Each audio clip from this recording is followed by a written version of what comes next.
নমস্কার বন্ধুরা, লক্ষ্মী কুটিরের রান্নাঘরের পক্ষ থেকে সবাইকে অনেক অনেক স্বাগত জানাই।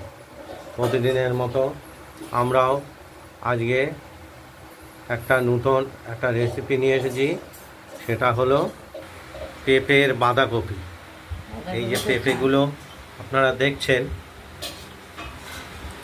এই পেঁপে দিয়ে বাঁধাকপির মতো তরকারি তৈরি করা হবে। খুবই সুস্বাদু বাঁধাকপির মতো তরকারি। এটা দেখতে থাকুন। এই পেঁপেগুলোকে প্রথমে আমরা এই গায়ের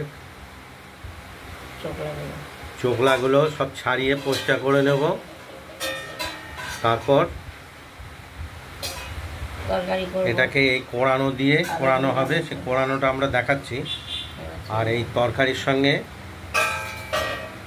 এই কুড়িয়ে যে ইয়েটা হবে, কোড়ানিটা দিয়ে আলু দিয়ে তরকারি তৈরি করা হবে। সেই আলুটা আমরা কেটে রেখেছি। আর এর সঙ্গে একটু মশলা দেব, জিরে, আদা, লঙ্কা। এটা আমরা শিলে বেটে নেব। শনিবার আমাদের নিরামিষ, যেহেতু আজকে শনিবার, সেহেতু নিরামিষের পর্ব আজকে। এটা দেখুন, খুব একটা উপাদেয় খাবার। দেখতে থাকুন, দেখাচ্ছি পরপর। আমরা সব পেঁপের খোসাগুলোকে ছাড়িয়ে নেই। আমরা প্রথমে পেঁপেগুলোকে একদম খোসা ছাড়িয়ে এরকম কেটে ভেতরকার বিচি টিচিগুলো ফেলে দিয়েছি, পোড়ানোর উপযোগী করে নিয়েছি এবং জল দিয়ে ধুয়ে পরিষ্কার করে। এবং এরপর এগুলোকে ঠিক এরকম পোড়ানি দিয়ে আমরা কুড়িয়ে নেব। ধীরে ধীরে সবকটা এক এক করে কুড়িয়ে নেব। দেখতেই পাচ্ছেন।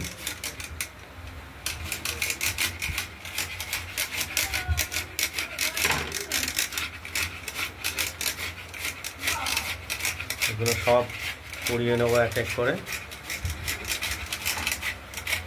আর আমাদের মশলাটা প্রায় বাটা হয়ে গেছে। আদা, জিরে, কাঁচা লঙ্কা,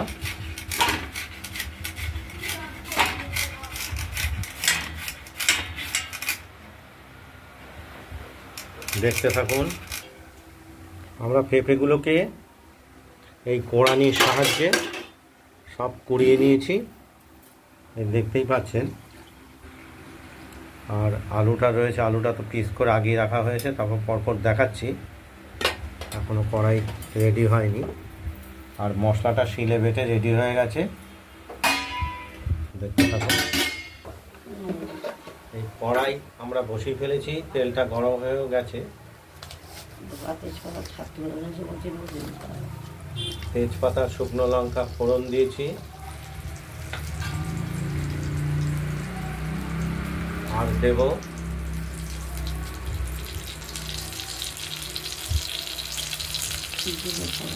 সাদা জিরে।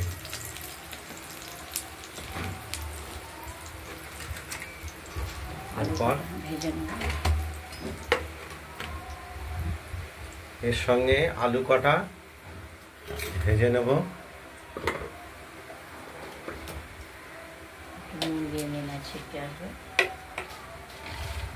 তেলে খানিকটা নুন দিয়ে নিলাম, নাহলে তো গায়ে ছিটে আসবে।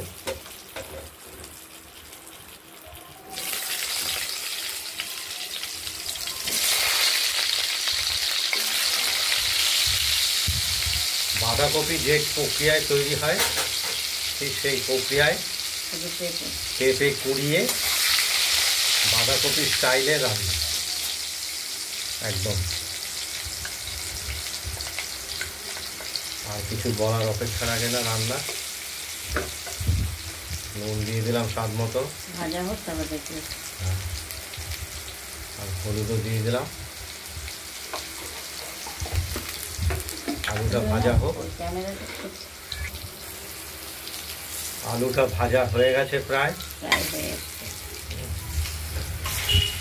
আর বাঁধাকপি স্টাইলে যে পেঁপেটা রান্না হবে কুড়িয়ে, এইটার সঙ্গে আমরা দেব গরম মশলা, দারচিনি আর জিরে লঙ্কা বাটনার সঙ্গে হলুদ দিয়ে দিলাম। হলুদটা জল দিয়ে ভালো করে গুলিয়ে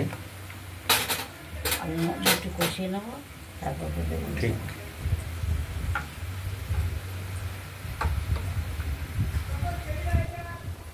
আলুটার মধ্যে দিয়ে দিলাম। এই মশলাটা ঠিক কষিয়ে নেওয়ার মতো কষিয়ে নিতে হবে মশলাটাকে।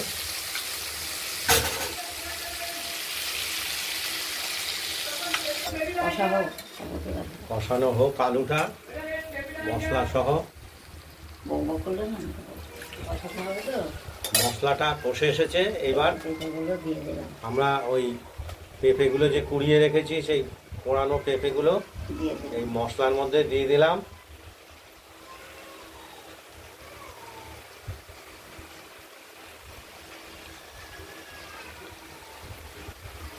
ওটাও একটু কষাবো তো, এই জন্য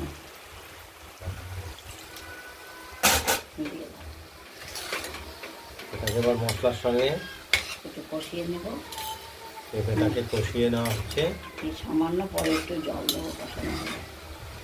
আলুটা সেদ্ধ হতে হবে তো। নিরামিষের দিনে খুব একটা কি খাবো, কি করবো, বেশি একটা নতুন আইটেম। রোজ পনির তাছাড়া এখন তো বাঁধাকপি অবশ্য বাজারে পাওয়া যায়, সেই বাঁধাকপি খাওয়া যায় না। পনির করেছি, পনির ভাপা করেছি, পনিরে বড়ার ঝোল দেখিয়েছি, আজকে পেঁপের বাঁধাকপি। এখনকার বাঁধাকপি রান্না করলে সেই বাঁধাকপি দেখতে চেয়েছে, সেই জন্য দেখে কি করে রান্না করছি।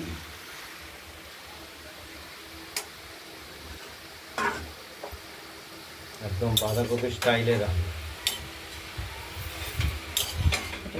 দেখতে থাকুন। আর গরম মশলাটা আমরা তো বেটে রাখছি, অনেকটাই কষে এসেছে। সামান্য একটু জল দিয়ে দিলাম, কেননা আলু সেদ্ধ হবে আর পেঁপেটাও সেদ্ধ হবে, যেহেতু পেঁপেগুলো কাঁচা কুড়িয়েছি। দেখছেন আলু বড় বড় করে দিয়েছে বাঁধাকপির মতো। বাঁধাকপিরই রেসিপি করছি পেঁপে দিয়ে। পেঁপে দিয়ে পেঁপে কুড়িয়ে বাঁধাকপি স্টাইলের রান্না। দেখতে থাকুন, এখানে জল বেরিয়েছে, একটু সেদ্ধ হবে, আলুটাও সেদ্ধ হবে, পেঁপেটাও সেদ্ধ হবে। পেঁপের বাঁধাকপি স্টাইলের রান্না, পেঁপের বাঁধাকপি, এটা একদম তৈরি হয়ে গেছে। আমরা বেটে রাখা গরম মশলাটা দিয়ে দিলাম। রান্নাটা একদম খুব সঠিকভাবে হয়ে গেছে। আর এর মধ্যে সামান্য আমরা স্বাদ মতো মিষ্টি ব্যবহার করেছি, না হলে স্বাদ লাগবে না। একদম মাখো মাখো হয়ে গেছে। আর এই পর্যন্তই। আপনারা বাড়িতে বন্ধুরা ট্রাই করবেন এই পদ্ধতিতে, দিয়ে আমাদের কমেন্টস করবেন, জানাবেন। আজকের মেনুটা এখানেই শেষ করছি। আমাদের চ্যানেলটাকে লাইক, শেয়ার, সাবস্ক্রাইব করে দেবেন। আজ এই পর্যন্ত। ভালো থাকবেন, সুস্থ থাকবেন। এর পরে আর একটা মেনু আমরা দেখাচ্ছি দ্বিতীয় ভিডিওতে।